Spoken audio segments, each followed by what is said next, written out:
Kia ora koutou. Welcome to the Down Kia by ora. the River interview. Got a very special friend here who I'm so grateful has come to do our podcast today. It's super late over there. I believe you're all the way over in Spain. Rimaha Yep, Wiringi. yep. All right. Rimaha Wiringi. So we are so grateful that you're here to share your time and your energy with us today. What Tell us about yourself. How are you? No, I'm good, and I appreciate you reaching out to me and you know asking me to have this opportunity to come here and just share my story and share what we do as a whānau, traveling, and I really appreciate it, and thank you very much. So my name is Rimaha, Rimaha Wiringi. I'm from Rotorua, Road Vegas. Rotor If you know, yeah, I'm Vegas. from small town of Road Vegas. Grew up there just like anyone else. We're in sort of how you say, there was a lot of manga mob and stuff all around. We all sort of grew up around that, Yeah. being in Rotorua, and my dad was a pastor in the church, so that's where I learned to play, guitar and drums, and got my musical background from. And then we just right now I'm a father of four, just had my new baby, here in Spain. About, I don't know, must have been, she's about 2 months old almost. And I home Wow. birthed her myself, and yeah, that was an awesome experience in itself. The midwife couldn't come. We were doing home birth, but then the midwife sort of came late, and I had to deliver my baby myself Oh, with my wife. So that wow. was awesome. That was an awesome experience. But yeah, so now we've been traveling around the world. Well, yeah, pretty much around the world for the past like 2.5 years, and with my family and unschooling them, world schooling them. They haven't been to school in about 4 years, and yeah, Wow. just living life, I suppose. World schooling, home birthing, and you're in Spain. Yeah, And you're all the yeah, way we're in from Rotor Spain right Vegas. now. All the way Yeah, from Rotor Vegas. This from is Vegas. so cool. It's interesting. I'm so happy to have you on here because I've been following you for a while and I've seen a few of your lives and I've just been in all of your lifestyle, um, your whānau, your mindset, the fact that Yeah, you've pretty much broken the mold of what an what a normal life should be. You sort of stepped out of the system, stepped out of that square, and you're now living this yeah, abundant life and able to do things like home birth your girl, home birth your yeah, child, and yeah, of course. then to be over there in Spain and homeschool your kids, like to actually be in their lives every day is just like unheard of, bro, but Yeah, beautiful. This is why I'm so interested in bringing you to town, to down by the river, because you're from a small town. You're connected to the Blue Lake over there in Aotearoa, yep. and you're just living this incredible life. So that's interesting. First off, ngā mihi nui ki a koe. Thank you so much for coming here and sharing this journey with us. I can't wait to strip it back and get into some layers of your life. Be Yeah, we'll nosy see. over We'll see here. what we could do. um, so just if you could just tap in a little bit more and tell us where was that where was that initial pivoting point? I guess we'll build into that, but what type of must have gone through some struggles to get to that point. Do you, have you Yeah, got well, I any was that you just could let well, us know about over pivoting there? point. I was in, I was in Australia. I went there. Obviously, I was brought up in Rotorua. I was hanging around with the wrong crowd, sort of thing, and getting in a bit of trouble. So I took off to Australia to, get away from those people Yeah, because, as they say, you become who you hang around with, and I yeah, just knew I was probably gonna head in the wrong direction. So I went to Australia, just got a job, was truck driving for a long time, over 10 years, and it was a good job, and I was well paid. And first off, it started, I had good hours, but then fast forward to the future, and it was costing me time. I was spending like 60 hours a week, you know, at my job, away from my whānau. And, you know, it was for the money, but I was losing that time with my family. Yeah. And so when my third baby he was born, I just said to myself, I was like, man, you know, I'm not going to do this anymore. I missed out my other two children. I missed out about 6 or 7 years of their life because I was just working, you know, and I was coming back home tired on the weekends. So I wouldn't spend, I'd spend time with them, but it wasn't like quality time, right?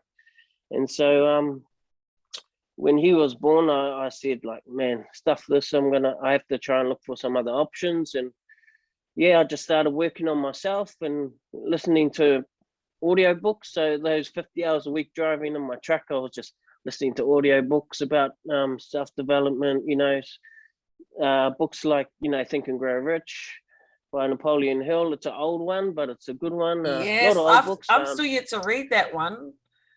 Yeah, cool. How to Win Friends and Influence People, and you know, $1 Million Mindset by Harvika about money, you know, money mindset, and just open your mind to different ways of earning money, like the cash flow quadrant from Robert Kiyosaki. And I just spent all my hours in my truck just listening to audiobooks so I could just learn as much as I can to get out of truck driving, because I see myself you know, 10, 20 years down the track, I would have been still truck driving, and just losing all that time with my whānau and my kids, you know, missing them grow up. And yeah, so that was pretty much a pivoting point, and I started, you know, looking at other avenues online to try and make income online.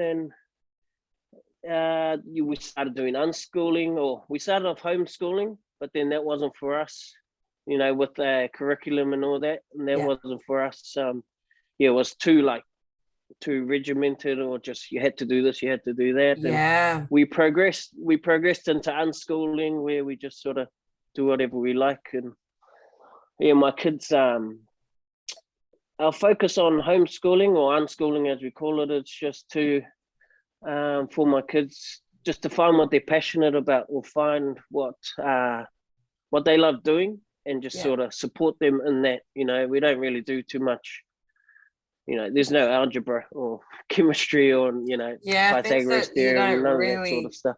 Yeah, things that you don't really use in life, unless you're like this oceanologist or something crazy like that. You need to know all that stuff. But completely pono. Exactly. If they want to be a mathematician, or if they need that for their qualification, if they want to be a doctor, you know, they can go and learn that. But we don't really, obviously the basics, but we teach them about taxes and that's important. Trading. You know, I don't know why they don't teach, bro. I don't know why they don't teach our kids how to do tax. It's like that's one of the most important things for an abundant life. You got to know how to handle your money. I have no idea why that's not a part of the system. Yeah, because they want you to be. This is a bit off topic, but they want you to be an employee, so, you know, they make you money, you know, sort of thing. So you don't know about all the tax breaks and all that. But we teach them about that, and just, you know, the markets, trading and stuff, just whatever I'd actually like to teach them how to. I wish I was back home so we could, you know, do more fishing and spearfishing and hunting and all that stuff that we get in Aotearoa that you can't really get traveling. But I'm not complaining. We're traveling and we're learning in other different ways, you know. Yeah, and you can that's always something you can do in the future too. If you ever wanted to, you could always just come back to Rotorua Vegas at any point for a holiday and just tap into your cousins. Just be like, okay, time to take the kids out for fish. Teach them what they can, you know, and I reckon I would assume that the kids would just be like in awe, because they've been traveling all around the world. So to come back home and be able to kick it with your cousins and their cousins, and be able to do fishing and things like that when they get back, that would be, they have fresh eyes on it, you know, and it'll be like a really big deal. So I think it's still a cool thing. It's it's always something that you can do in the future. But it sounds awesome. Yeah, definitely. You know, the books that you've read, have your kids heard about it, or have they been like a strong navigator for you, for your kids? Like a lot of these books that you've been reading, do you find yourself every now and then dripping some of that advice or some of those things in those books to your kids? Yeah. Of course. I try to, but you know, they just roll their eyes and sort of, especially the teenagers, they're just like, "Wow, whatever, you know." But so you got to balance it out and try and just look at different ways of, you know, you don't want to come across like preachy, like as Yes. I knew when my dad was doing that to me, I sort of went the other way, you know, because he was telling me do this, do that, and so, you know, you got to tread carefully and sort of. Sometimes I do, and then I got to just that. Oh man, you know, I shouldn't be doing that. I should just relax and just let them follow the intuition, I guess. Yeah, and that's another thing, intuition. And that pivotal point, I learned to trust in my intuition a lot more. You know, that gut feeling of just doing things by your gut instead of thinking about, you know, logically all the time. You know, because that was a major mind shift for me when we decided to leave. I'll try and try not to be too long, but we came over to Spain like about 11 years ago. And we done a once in a lifetime world trip, and we thought we were never coming back. And we got to Spain, we done like Greece and Europe sort of thing, not a world trip. Wow. And we got to Spain and we sort of lived there like a bit of a local, and that's where we decided we're going to come back. We're going to come back and live here. You know, that was when we decided, but it took me about 7 years to get my mind to the place where I was able to trust my gut and overcome that fear, because all those 7 years I was, you know, I said I'd go, but then, you know, there was always something, not enough money, I needed 100K in the bank, or, you know, something holding me back, when really it was just my mindset. I was just afraid of what might happen or what could happen, you know, all these things that I was making up in my head. And, you know, when I seen my son and I didn't want to lose that time with him, I said, yeah, we're going. And my wife, she straight away, she was boom, went and booked the tickets at night, because she wanted to go for ages, but she was waiting for me to. she was waiting. So she was already in that mindset of going. She had no. There was no ceilings for her. No, she wanted to go for a long time. I was the one that had to come around. And that's so you know, interesting. Like I always think, that's why I'm always in awe of people that just step out of the system, because it really does take a lot to just be like, step out into the unknown, you know. And I guess being a father and a father of four, you know, there's always that thing that comes to your mind, like, you know, all these things that we grew up with, and all these things that we are taught from such a young age. We're like programmed to think you can't go there, you know, you can't, you got to be working this, you've got to be doing this, got to provide for our family, you've got to be a provider, and you can't have too much fun, you know. No, but you can't travel here, you can't travel there, you know, you've got to stay home, you've got to do this. And it's just such a breath of fresh air when I get to speak to or meet people like yourself, because it's evidential that you can. It's evidential that you can have an abundant life, and you can travel, and you can have fun, and you can take your whānau with you. Like you're literally living, you know, you're living that life. And I just think it's absolutely amazing. And I think that's why it was so important to find out all these little things, you know, well, they're not little because they all build up to your abundant life, but finding out how you sort of got to that point. And it took you 7 years to unprogram your mind and shift into a mindset like, you know what, whānau, let's go. 7 years, that's a long time. I mean, and I was not for, I mean, that's still not as long as people take us. I mean, some people just don't even get to that point. But I mean, when you Yeah, say it out that's loud right. and you say 7 years, you're like, oh my God, that's a long time for me to think, geez, let's go.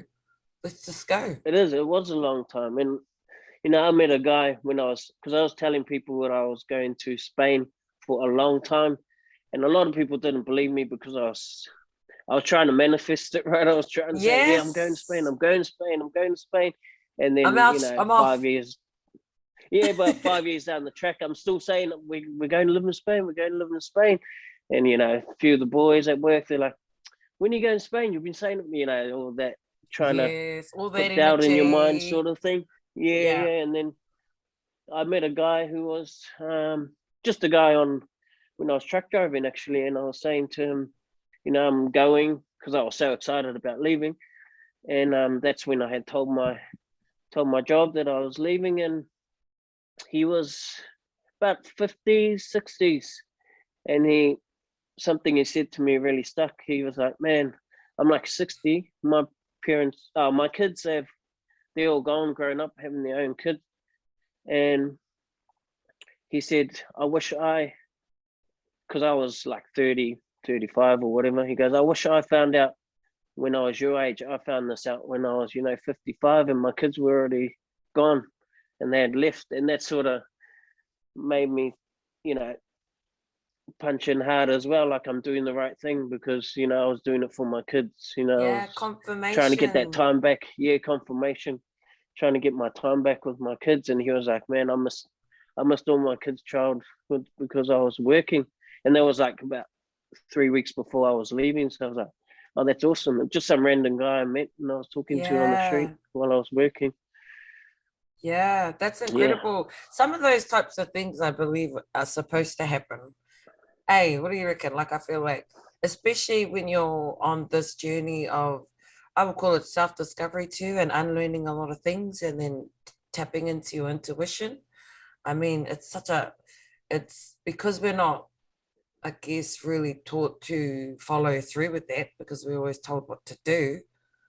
Growing up, I feel like, yeah, we're not used to tapping into that. So really being able to listen to that and have a sense of knowing that that's what you're supposed to do is often a little bit tough. So when you find these people, they actually become like another pivotal point in your life because they become that confirmation for you. Yeah. Do you think? Because I think Yeah. Yeah. Yeah. sometimes I Definitely. can have randoms the same when I make a decision to go somewhere or travel somewhere. There's always that fear that trips in, you know what I mean? What about this? And what are you going to do when you get back? And, this is going to be expensive. What if this happens? What if that bloody happens? And then I'm like, nah, but this feels good. This feels good. This feels right. I want to do it. You know what? I'm just going to do it. And then you're like still sometimes unsure, in the back of your mind, you're like, oh, am I doing the right thing? And then boom, someone comes in and says something like that gentleman you came across and you're like, oh, no, I'm good. I'm good. Let's do this. Let's go. Oh, this is why I so love this. I'm so, so, so, so, like I said, I'm so grateful that you come here to have a cordial with us to talk about these types of things because these are important. And being able to have this, bring it to Down by the River podcast, it'll just let all our river people and village people know, especially our Māori and Indigenous people that are doing truck driving or working in the factories, or it's never too late to step out of that mindset and really just go for a life of abundance where you can spend more time with your kids, where you can, you know what I mean, travel and enjoy and learn and discover different things together. Yeah. I think you only got one life, you might as well give it a Exactly. strong go. And that's why we have you here What's the today, worst? because you're teaching What's the us. worst that can happen, right? Yeah. Well, it's funny. Our mind can tell us some crazy shit. Yeah, definitely. It can tell Definitely. us you can't do this, you can't do that. But that's why we have these conversations, because you're pretty much that pivotal point for probably a lot of people that will be listening to this podcast. You'll be turning on lights for people so that they'll be able to, maybe you could be that confirmation to them that their path in life that they're looking at changing is a good one. Any other things like with that struggle process and that pivoting point for you, were there any other things that sort of got in the way? Or that would be the main one, eh? Yeah, mainly just my own fear of, like you said, what would happen, and if I ran out of money, all that sort of stuff. It was always holding me back. And the day I just said, stuff it, let's just book our tickets and just go, there was no turning back from that. Yeah, I suppose we could have said, no, I'm not going, but we weren't going to do that. And once you take that, take that leap of faith, as you say, Yeah. and then you're always going to come up with struggles. With it hasn't been all smooth sailing over here, traveling the world in the pandemic, with COVID and all that sort of stuff. That puts a whole nother thing on top of it as well. But, I want to vaccinations I want to actually tap into that with you real soon. I just wanted to talk about with that whole mind shifting for you and listening to these audiobooks and working in a job where you're just like you're actually thinking outside of what you're doing while you're doing it, which I feel like some people should take on, or everyone should take on board. Like if you're starting to have this niggly voice in the back of your head or whatever it is that's telling you you're not really, you shouldn't be in this life that you're living right now. There's this and there's that people should actually trust that. And shifting out of that mindset is a tough thing. But how did you search within? Like what was the process with that for you? Like how did you start just reflecting and looking at things outside of the square and really just, I guess, taking ownership and responsibility of your mindset and actions? Like how deep did you have to dig to get to that point? I'm not sure. I don't know what really happened, or I was just over working that much time, and I knew I wasn't going to get that time back. So I just, every day after work, I'd listen to audiobooks every day after work. I'd come home and I'd search online for other ways of making money. And if it was possible, I'd follow people who were doing it as well, and, on Facebook and Instagram, and follow them and sort of message them as well. And some of them have blogs and all that, and I'd read blogs to see how they're doing it, see if it's possible for myself to do it. And because it was always our dream, like I said, when we went to Spain 11 years prior to now, that was one of our dreams, was to take our kids there. So I was just researching, see if it was possible. There was definitely heaps of people out there doing it, and you didn't need $1 million. And I don't know, we just had that goal. I had a vision board up there, and I was just you had a vision board as well. Wow. Yeah. Cool. And would look at it every day, and had all these pictures of where we were going to go and boats and whatever. Yeah. Awesome. And I think we got to get another vision board up happening, because I've got to get. I had one too, and I haven't put it back up on the wall, so I think I better just chuck it back up there. With a vision board, because I'm very visual too. Like even with just anything I do, I have to visually see the sort of like a plan happening, like obviously vision of what I want. And then I have to visually like have a brainstorm for me, so I can kind of see what I'm doing and where I'm going, what I need to keep up with and all that sort of stuff. With a vision board though, with your vision board, are you quite particular about what you put up there? Like, do you guys focus on certain parts of the vision board, or do you just chuck everything and all the places that you want to go to? Do you just throw it all up there on the vision board? Yeah, pretty much. That's pretty much what we've done. But it wasn't like, it was only it wasn't every single place we wanted to go. It was just like maybe, I don't know, 15 or 20 things up there, like a nice one. It wasn't like cluttered with every single thing that you wanted to do. Yeah. And then, so you could just focus on those things, and then, write down your goals and how were you gonna get to that, get to that point, get to that place, and Yeah. try and do what you could month by month, day by day, research and I don't know, take action and stuff that you needed to, and Yep. yeah, all So that sort of stuff. there you go, whānau. Make sure you get suss yourself a vision board. Suss yourself a vision It board. sounds silly, but it No, sounds silly, but it actually, I'm a strong believer. I'm a very strong believer in things like that. I mean, I've done nowhere near as much traveling as you have, but I've had just a few experiences, and I remember a couple of them actually. And I remember standing in the place. I think it was Times Square at the time, and the little 8-year-old me came out of me and thought, "Oh my God!" It was like Alice in Wonderland, or Wizard of Oz, and you find that place, and you're like, "Whoa, this is a vision." I visioned this when I was a kid. Like, I'm here. Damn it, I'm here. So like I'm a strong yeah. believer in all that type of stuff. Would you consider yourself quite spiritual? Now, yes, I'm not.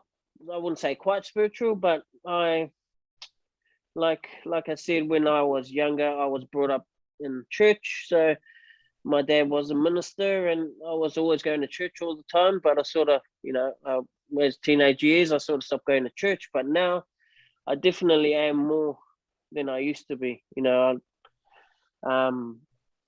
learned to trust in my intuition. Probably in the past, maybe 5 years or so, of trying to tap into that more spiritual side, especially us being Māori as well. And, Yeah. we're Well, you must connected be to our tapped spirits in. and that. You must be pretty tapped in because I mean, you're definitely, I feel like when you get to a point like where you are in life, where you've got your whānau, you've done some home birthing, even like all these beautiful blessings, I feel like when you do tap in and you start really searching within yourself and you follow your intuition and stuff like that, you get all these blessings. And I feel like, that's exactly what's happened to you. So I feel like you must be tapped in. Your ancestors over there are definitely guiding you. You've got this beautiful, you've got this really beautiful lifestyle, and then now you've been blessed to have home birthed your baby too, and add that to your level of experiences. That's crazy. There was another story to add to all the stories, but Yeah. yeah, that was awesome. Yeah, incredible But lessons yeah, too, just in this conversation with you. Whānau, get those vision boards cracking, start writing out a plan, start speaking it into existence. What else have we all tapped that on? sort of Speak it stuff. It into all works. Yeah, existence. And really, I think I've gathered a lot from this corridor so far, is just being really smart about what you take in. Because, judging from your corridor, you've used a lot of your time, even downtime years ago, doing, working in trucks and stuff. You used a lot of that time to really just shift your focus into these audio books and, these growth books and abundant books. And those played a really big part in your life to shifting over. So I feel like you were really smart about what you consumed, in turn your off the mind. news. And turn off the Haven't news watched the big news. time. Yeah, haven't watched the news in I don't even know how many years. Yep. Turn off the news, whānau. Turn it off. That's just my opinion, whatever. I totally agree, because it's quite a downer. I'll be honest. I don't even watch TV. I mean, when I come back to the homestead where I am now, and mum's here, all the kids are here, my sister's here, and you walk through the whare and the TV's on upstairs, and the TV's on, and then you can hear, Jacinda and all these different types of things that are going on, and I'm just like rolling my eyes. Why would you want to put yourself in that mind state? Turn it off. Yeah, Let's go outside, exactly. But yeah, this is beautiful. Thank you. We've already got some really beautiful diamond corridors in there, whānau. So make sure that you take this advice from Rimaha Wiringi and our corridor here and just chuck it down, throw it down, get it onto a vision board. Think about all the stuff you want to do. Don't think about what's going on the news. Don't think about any of that stuff. It's not going to help you work towards your abundant life over there. So, yeah.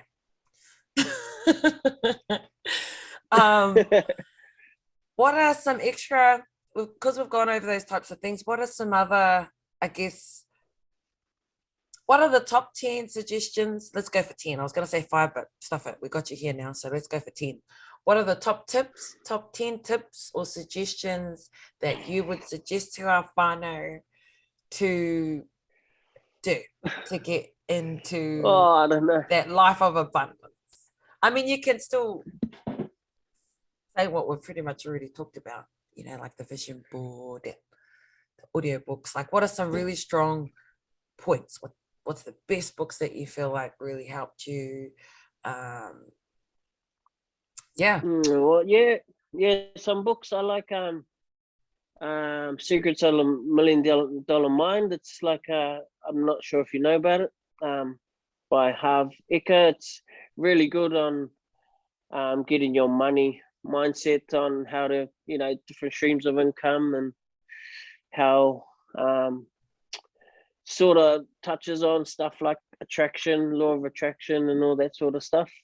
That's a good book. There's so many books I'd recommend, but also just taking action and whatever you need to do. You got to take that action. Right? You got to write down your goals and what you want to achieve. And you got to take that action to try and achieve those goals. It's no use writing down goals and just, leaving them there on your table or somewhere, because you got to actually, you got to actually try and work at it, and do some research and, do what you need to do. Always be grateful as well. I think that's grateful for what you have, because people, they focus too much on what they don't have. Yes. Or what someone else is, they look at someone else and they're looking at what they have, and it makes them ungrateful for whatever they have. But when you learn how to be grateful for even the littlest things in life, just your kids being healthy, all that sort of stuff. I don't know. It just helped me a lot, because then it stopped me from focusing on what I didn't have, and what I didn't have, and that. I don't know. That plays a big so part. Many things. Gratitude plays a huge part, eh? I mean, like you said, I guess, focusing on what you don't have doesn't get you anywhere. You just keep on going around in circles. And Exactly. I guess it takes a lot too to shift into that mindset itself, to be grateful, and to really just be grateful for simple, even just the little things. I remember I did an exercise when we did went through lockdown, and Vane was doing homeschooling, or all the kids were here, and I would be the first one up to go up there with the kids. And so my little regime for them at the time was, I used to take care of the active part, the active sort of getting them active and doing some little circuits with them. And in the morning, just writing a list of 10 things to be grateful for. And we did that every morning through lockdown. Nice. And it was some of the things that they were grateful for was so hilarious, like they'd turn it into some kind of sibling war. You know what I mean? Like, I'm grateful that, my sister doesn't come into my room in the morning, like things like that. But then there was also some really beautiful things. Like, I remember my son was like, I'm grateful that, I have because we've got a blended whānau. So he's like, I'm grateful that I have a blended whānau. I'm grateful that I get to spend time with both sides of my family. And then he wrote something like, I'm grateful that we have food in the cupboard, and that was also just like, oh my God. That was beautiful. So I thought, okay, we're going to do this list thing every day. Yeah, that is awesome. Just to be grateful for having food. I try and tell my kids don't appreciate, traveling around the world, especially my teenagers traveling around the world, and they just don't, I don't know, they don't appreciate it. And I try and tell them to appreciate stuff a bit more. I think they do, but they're teens. They don't. Yeah, they're teenagers. So you know what teenagers are like. Yeah, man. I've got a 16-year-old, and he's Mr. Too cool for school now. I'll be like, excuse me, aren't you forgetting something? And he's like, what? And I'm like, yeah. And if his friends are around, he's like, oh, do we have to do this right now? And I'm like, get over here and give me a hug. you You got know? to remember that they're just teens. They're teens, so that it's not that they're ungrateful or anything. They're Yeah. just teenagers. They go you through know? that stage, and then I'm like, oh, this is totally what I was like when I was a teen. I was totally Yeah. We got to remember that as well. Yeah, I was yeah. the same. And just focus on planting that seed, because it will Yeah, be reciprocated down the line somewhere. yeah, for sure. And then they will probably, especially with your kids, they'll look back and be like, damn, you know. It'll probably be when they go into spaces where people didn't have that life, and then they're like, No, yeah, yeah, I've traveled almost all over the world, yeah. and then they'll Well, realize like, oh now, my god, I've actually yeah, lived a because really cool life. well, we've had this conversation with them, but because we're surrounded by travelers at the moment, everywhere we go, we're meeting different expats and different travelers. So everyone's traveled here, traveled there. But when they go back to, you know, maybe New Zealand, Australia, or wherever we go, and they're around the groups of people that, you know, haven't spent, you know, 18 months in Vietnam or 6 months in Turkey, you know, and all the places Yeah. we've gone to, and then, you know, and they don't speak languages, you know, because my daughter, she's starting to learn Japanese. Wow. My son's learning, you know, Spanish, and I think learning a language, even like Te Reo Māori, you know, any language, I think it's another mind. It opens your mind to, you know, just does something to your mind when you speak flexes another the language, you mind, know. like it starts almost like a muscle. When you flex your muscle, you know, things start changing and forms into different types of things with the muscle. So yeah, strong believer in that too. Exercising the mind to learn different things, it sort of just triggers lots of other different things and opens the mind a lot more. So a bit of a mind flex.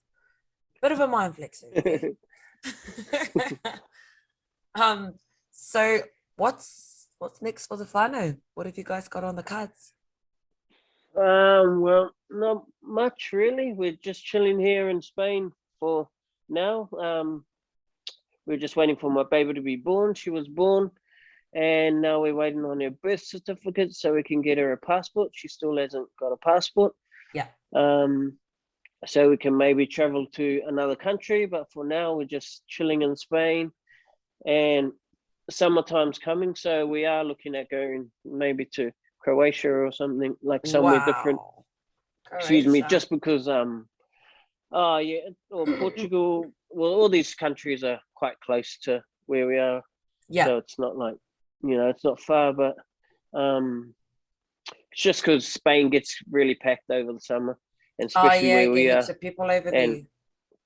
heaps of people, and prices of housing, accommodation, and that just go up like 5 times Exponentially. you know, Wow. 5 times. Yeah, so we're just trying to look at going away for a bit and getting somewhere a bit cheaper, because, you know, all the people from England, they come over here on big holidays and they just spend up large, and you know, yeah. So how do you with traveling, because you've got 4 tamariki, eh? Yep, 4 now. So how do you know, as a whānau that travels, you would be quite the minimalist, yeah? You wouldn't want to be carrying everything around everywhere. So how do you, what does that look like for you guys? What do you carry? What's important for you guys to carry? And what do you just don't worry about? We pretty much, we still got quite a lot of bags for, we try and keep it down as much as we can, but mainly just clothes, and a couple of laptops, my guitar and my little music stuff, and that's pretty much it, really. Wow. Yeah, and clothes and some Legos, a little bag of Lego for my little son, and my daughter's got her books that she carries around, Japanese books, and yeah, that's it, really. We're nothing else. A pair of shoes each. We don't. That's cool. And a pair of jandals. Yeah. We don't That's have heaps cool. of shoes, you know. I used to have awesome. a lot of shoes when I was living in Australia, but you know, you can't carry heaps of shoes when you're traveling around. Shoes over there, right? Yeah, but you would travel light. So you guys are able to just move, eh?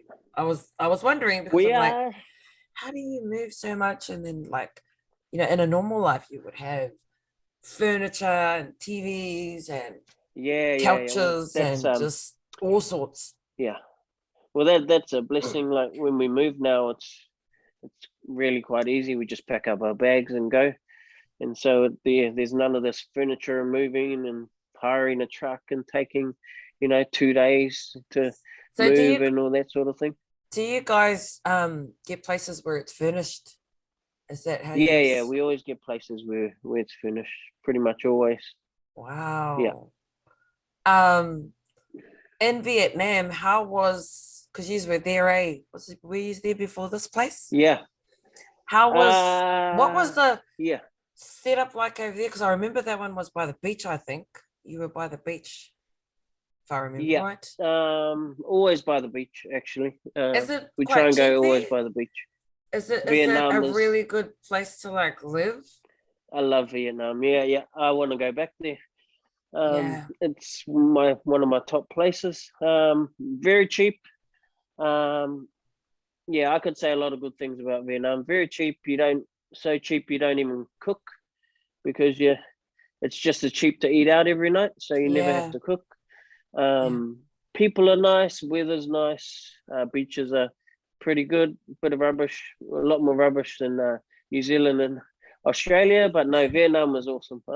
I love Vietnam. Oh, We nice. were there for 18 months, and yeah, we went all around the country there.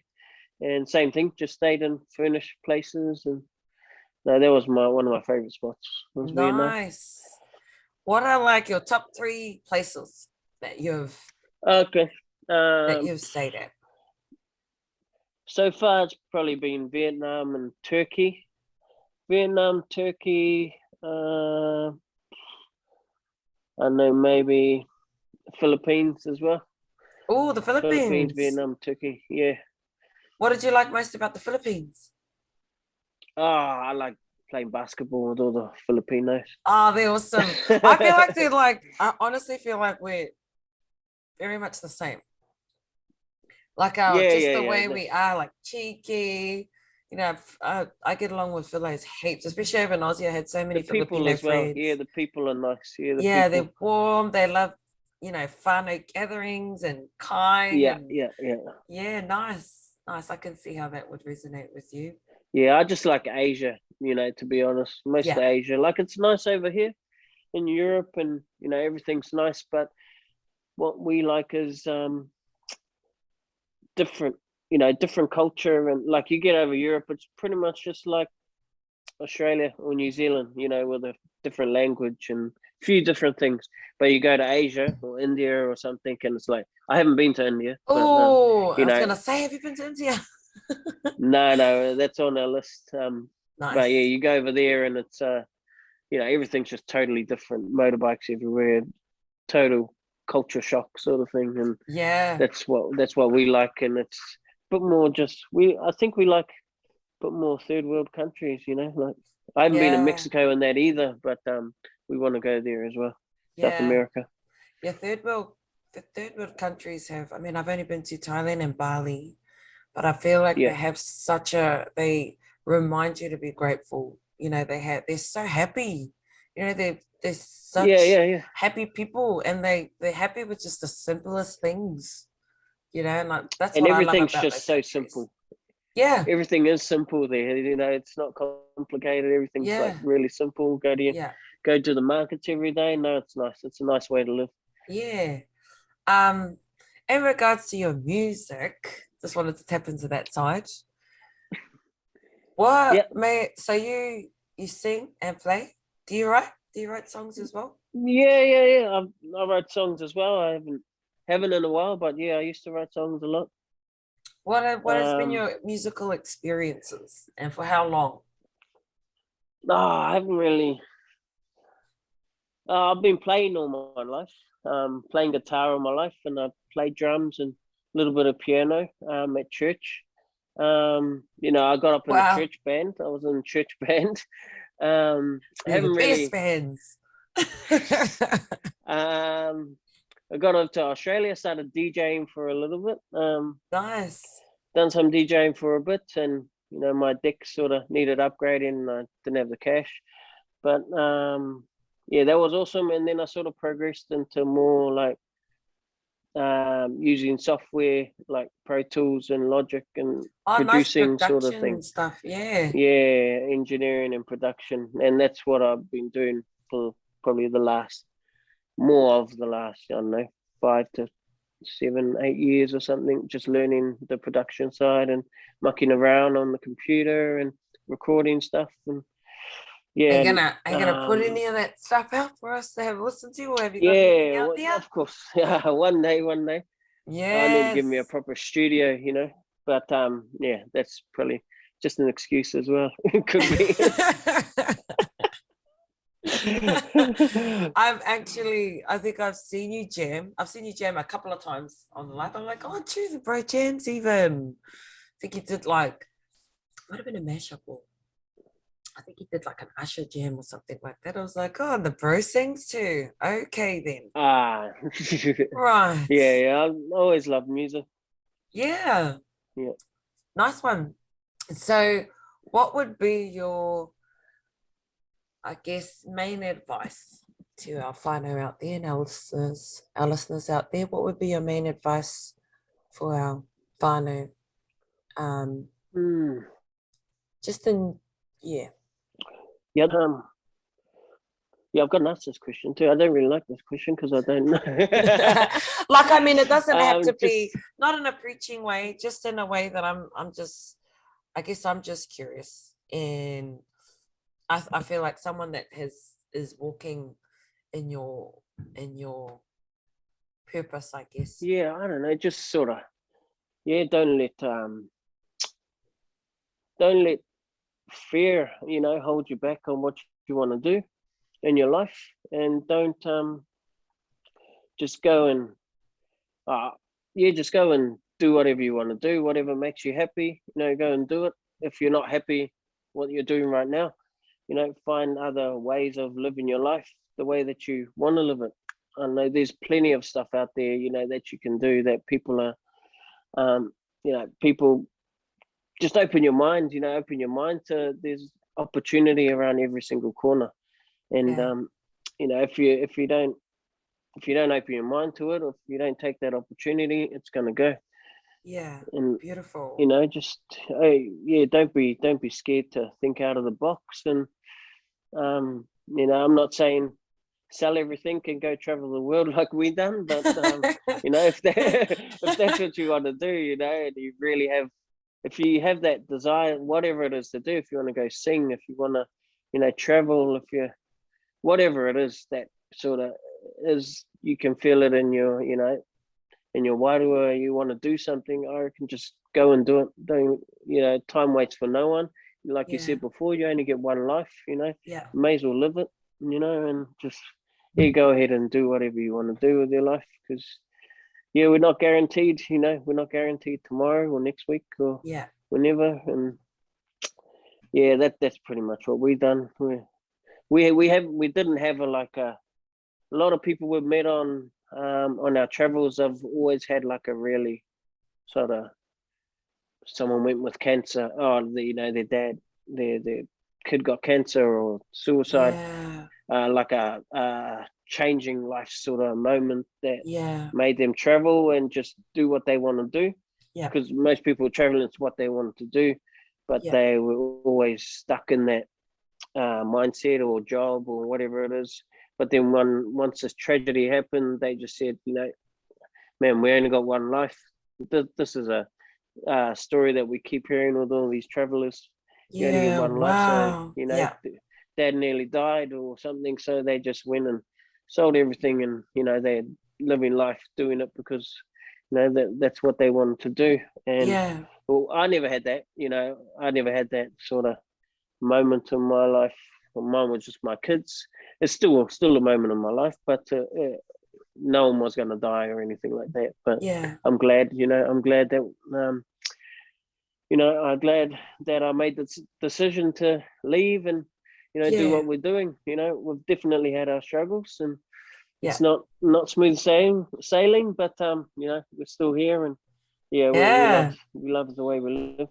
It's beautiful. You're out there living your dreams. You literally have shifted your reality into, well, your reality is a dream.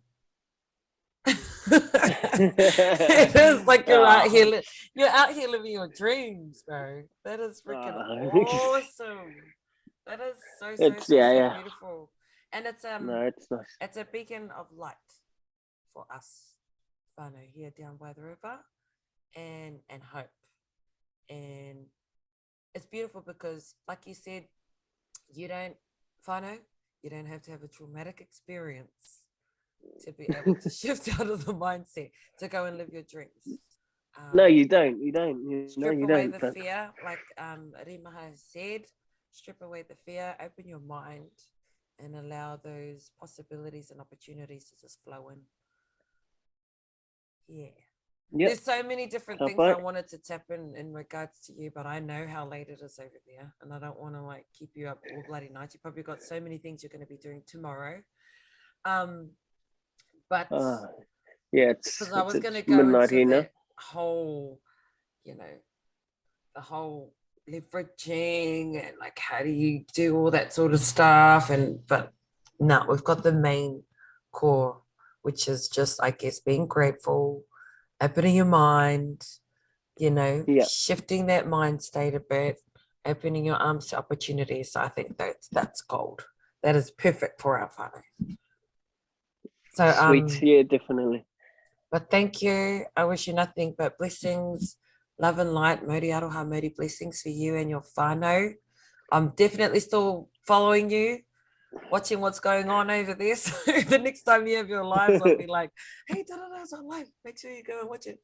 But yeah, you are such a massive inspiration for our people, for our whānau, and for anybody out there that wants to live a life similar to yours, or anything, with people that have a burning desire to do something, just do it. Like Rimaha has done here with his whānau. He's got 4 kids, a beautiful wife, and they still manage to travel around the world. So, and he's from Rotorua Lake whānau. So there you go. Thank you. No, thank you. Thank you for having me. Thank you so much. Kia ora. I know it's late over there. Thank you for this opportunity to come and speak and be on your podcast, and for inviting me here. I really appreciate it. And maybe we can do it again, and you can ask some other questions that I'd love to. You didn't ask, or I'd love to. We've got a few different podcasts coming up. Like there's one that I'm working on at the moment. This was the last edit to take through, actually. There's one that I'm working on at the moment called Lost Souls. So I'm thinking of calling it Lost Souls or Lost and Found. I've been working down in Te Puki and Tauranga. So I've traveled around to a couple of campsites over there because I've heard that there's a lot of whānau that were just, their houses were taken away, that whole thing.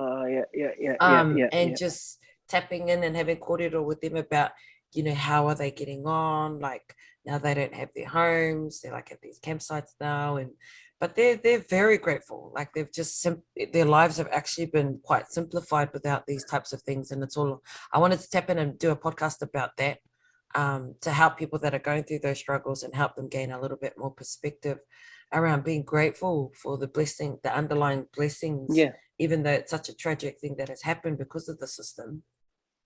There's actually some beautiful people that I've met that have found incredible perspective from this whole shift. So I'm looking at doing that one with them. And then after that one, I'm looking at shifting into, not sure what I'm going to call it yet, but me and the videographer are thinking of doing a podcast about leveraging and different,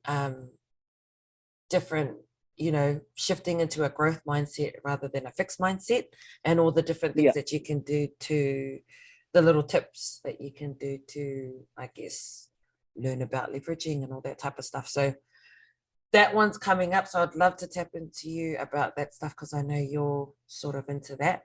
I'm sure you have some great advice around that. So it'd be awesome to be able to have a kōrero with you about that too, bro. That would be really, really cool. But until then, I will let you rest over there in Spain. What's the time? Midnight? Yeah, it's midnight now. So my bedtime. Yes, thank you. Thank you so much for spending this time with us, my bro. And like I No, said, I'll that's all keep good. following you and You're I'll welcome. tap in. Thank you. No, Modi thank ora, you. Modi, Okay. blessings. Have a good rest, my bro. Po Marie. Okay, Pumaria.